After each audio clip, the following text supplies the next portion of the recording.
Welcome to the deep dive.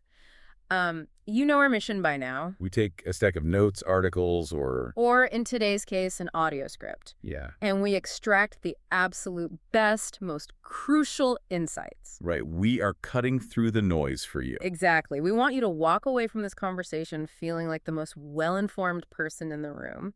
And today, we have something really interesting on the docket. Especially if you have ever tried to learn a new language. Oh, totally. Or even if you're just fascinated by how human beings actually communicate with one another. Yeah, we really do have a good one today. We're looking at this fascinating breakdown of everyday communication, basically disguised as a beginner's language lesson. That is the perfect way to frame it. Yeah. So today's material comes from a popular English learning show. It's called the Jack and Lillian podcast. Right, Jack and Lillian. And we are specifically zeroing in on an episode of theirs titled Real Life Daily English. Which is a great title. It is. According to the source, Jack and Lillian are really focusing on travel English conversation here, and their target audience is beginner English learners. We're talking the A1 to A2 level. So the pacing is very intentional. Right. They make sure the speaking speed isn't too fast and the vocabulary they use isn't too difficult. The whole vibe is designed to be super encouraging. But you know, our mission for this deep dive isn't actually to learn beginner English. No, definitely not. Our mission is to unpack the underlying strategy that Jack and Lillian are using. Yeah, we want to look at how they take this incredibly daunting, almost paralyzing task of functioning in a new language and break it down. They break it down into these highly practical psychological tools. And they do this by focusing on 3 extremely common everyday situations. Shopping, making plans, and small talk. Exactly. Navigating a supermarket, setting up a weekend hangout, and surviving the dreaded small talk. What stands out immediately in their approach is that they aren't just handing the learner a list of vocabulary words to memorize. Right, because anyone can just pull a list of nouns from a dictionary. Exactly. What Jack and Lillian are actually teaching here are social scripts. Social scripts. I like that. Yeah, they are operating on this crucial pedagogical premise. The idea that mastering basic formulaic conversations is the true foundation of fluency. So it's not about stringing together perfectly poetic sentences right out of the gate. Not at all. It is about understanding the predictable frameworks of daily human interaction. I think we have all experienced the failure of the traditional textbook approach, right? Oh, absolutely. You spend years in high school learning how to conjugate the past perfect tense of a verb, but the second you actually travel somewhere, You completely freeze up. you freeze up when a cashier just asks if you want a receipt. Exactly. Traditional education often prioritizes grammatical perfection over functional communication. Right. But when you are standing in a real store, surrounded by native speakers, grammar rules just fly out the window. Because your brain is completely overwhelmed. Yes. And Jack and Lillian's approach is designed to bypass that panic entirely. Okay, let's unpack this. Let's get right into how they do that, starting with the first scenario they present. Navigating the supermarket. Right. They treat this as a purely transactional script, and they pinpoint a universally frustrating experience. We've all been there. You are in a store, maybe you're traveling abroad, or maybe you're just in an unfamiliar grocery store across town, and you are wandering endlessly, aisle after aisle. Searching for one specific, simple item. Yes. It's an incredibly vulnerable feeling. It really is. You just want a carton of milk, but you've been circling the dairy section for 10 minutes. And for someone learning the language, that baseline frustration is heavily compounded. Right, by the anxiety of having to approach a total stranger to ask for help. I remember trying to buy a simple train ticket at a station in Tokyo. I technically knew the vocabulary word for train and the word for ticket. But let me guess, you completely froze. I completely froze. I didn't know the cultural or social script for how to actually initiate that interaction, hand over the money, and not look foolish. It is genuinely terrifying. And that is exactly where the concept of cognitive load comes into play. Cognitive load? Yeah, in linguistics and cognitive psychology, cognitive load refers to the total amount of mental effort being used in your working memory. Okay, that makes sense. When you are a beginner in a language, trying to invent a sentence from scratch requires massive cognitive load. You have to retrieve the vocabulary, remember the grammar rules, conjugate the verb. And worry about your pronunciation all at the same time. It's exhausting. So the strategy Lillian and Jack use here is to just hand the learner a prepackaged phrase. Yes. They don't explain the grammar of it, they just give them an anxiety breaker. What's the phrase they use? Lillian teaches the exact phrase, "Excuse me, where can I find the milk?" And Jack offers a slight variation. He says, "Do you have any fresh bread?" Precisely. By providing those exact phrases, they reduce the cognitive load to near zero. Because the learner isn't building a sentence. Exactly. They're just retrieving a complete script. But the genius of their approach is that they don't stop there. Right, because asking the question is only half the battle. If you ask where the milk is, and the employee responds in a rapid-fire string of native slang, you are right back to panic mode. Exactly. You have to know what to listen for. So Lillian and Jack prepare the learner for the store assistant's reply. They highlight the expected responses to listen out for. Things like, it's in aisle 4. Or, it's next to the eggs. And it is worth noting how they specifically pause to focus on the word aisle. Oh, yeah. Aisle is a weird word. If you think about it, aisle is a phonetic nightmare for an English beginner. It has a silent S. The vowels don't make sense. It looks terrifying written down. But by teaching it contextually, purely as the sound you need to listen for when asking for directions in a store, it loses its intimidation factor. It just becomes a functional piece of the puzzle. So true. Now, once you find the milk, their script moves to the final boss of the supermarket. The checkout interaction. This happens so fast in real life, it is practically a reflex for native speakers. It really is. First comes the dreaded bag question. The cashier will almost always ask, "Would you like a bag?" And Lillian provides a very modern response for this. She does. She gives the eco-friendly response for the learner. "No, thank you. I have my own." It's a very practical inclusion. Then comes the payment phase. The cashier asks, "How would you like to pay? Cash or card?" And the answer taught is just, by card, please. Right. Then the transaction concludes with the standard, "Have a nice day," and the polite reply, "You too. Thank you." If we connect this to the bigger picture, teaching these call and response transactional phrases completely transforms the interaction. How so? When you know exactly what the cashier is going to say and you know you only have 2 options for your reply, cash or card, the interaction stops being a test of your language proficiency. It becomes a predictable, rhythmic routine. Exactly. You are just playing your assigned role in a play. You hit your marks, you deliver your lines, and the transaction is successfully completed without a massive spike in cortisol. Okay, so you survived the supermarket. But as Jack and Lillian point out, life isn't just about buying groceries. Thankfully. Once you have conquered the transactional script, the training wheels have to come off. So they move into their second scenario.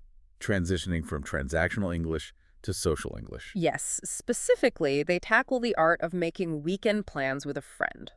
This is a significant escalation in difficulty. Why do you say that? Because a transaction at a store has a very clear mutual end goal.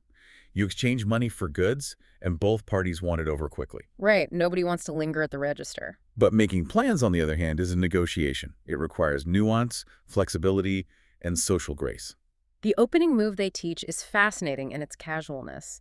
Jack suggests starting with a simple text or call saying, "Are you free this Saturday?" And the response Lillian provides isn't a stiff textbook, "Yes, I am available." No, it's enthusiastic. She says, "Yes, I am. Why? What's up?"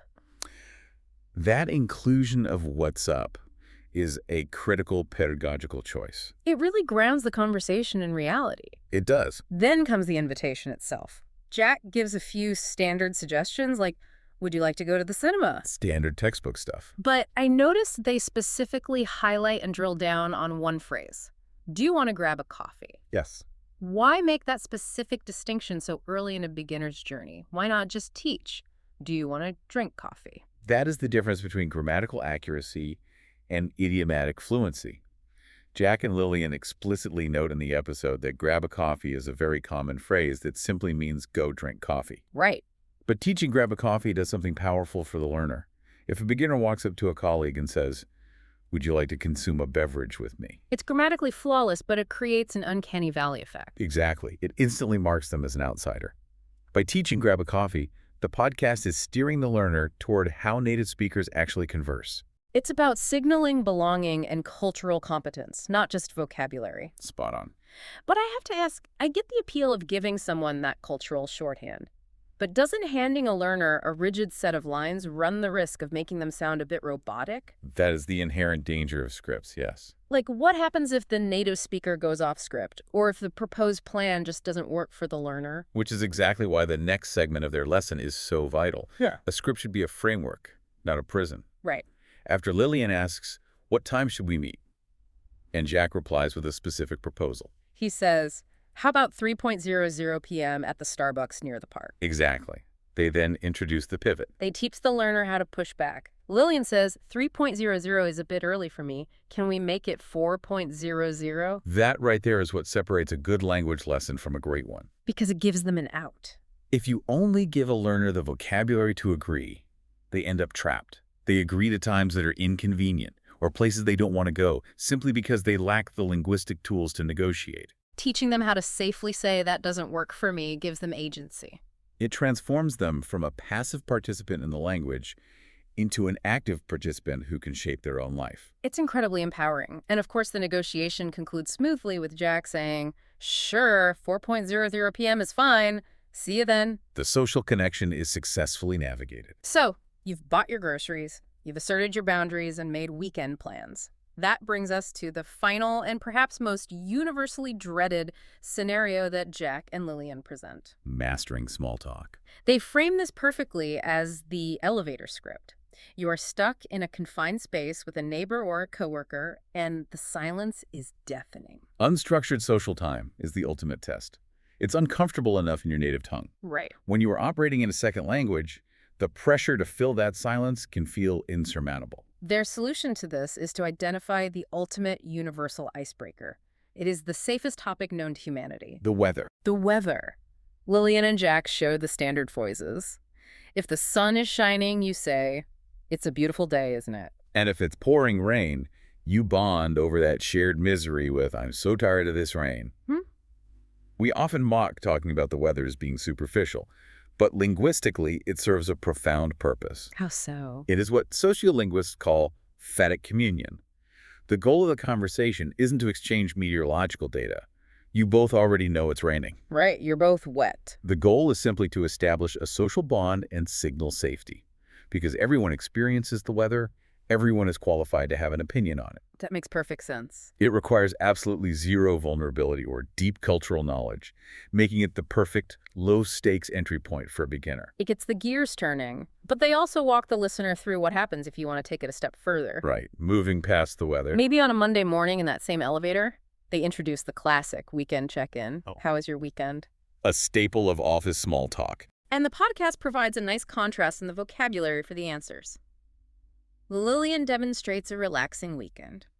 She says, it was very relaxing. I just stayed home and watched movies. And Jack demonstrates a busy one.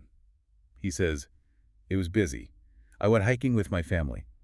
What's fascinating here is what happens next. Lillian drops what might be the most valuable piece of advice in the entire episode. I know exactly what you're going to say. Right after giving those examples, she emphasizes the absolute necessity of asking one simple follow-up question. How about yours? It is such a tiny addition, but it completely changes the physics of the conversation. It does. How about yours? A beginner learner is essentially hitting a dead end. Right. They just state a fact and stop. They answer the question, and then the burden of keeping the conversation alive falls entirely back on the native speaker. Which can be awkward. By teaching the learner to turn the question back around, Jack and Lillian are teaching them how to build a conversational engine. It creates a true dialogue, an equitable exchange. It's a conversational tennis match. You have to learn how to hit the ball back over the net. Exactly. But eventually, the elevator dings, you reach your floor, and you have to get out.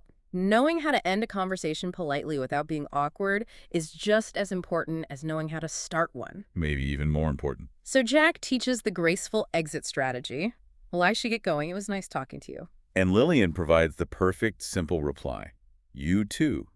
Take care. Again, we see the importance of the complete framework. You have your entrance, your middle interaction, and your exit. A clear beginning, middle, and end. Supplying the exit script leaves no room for that awful lingering moment where neither person knows how to walk away.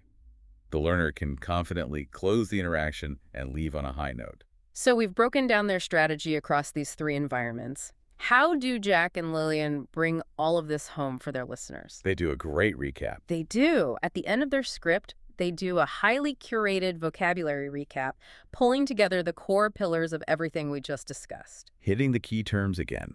They review the essential transactional words: aisle, checkout, cash, and card.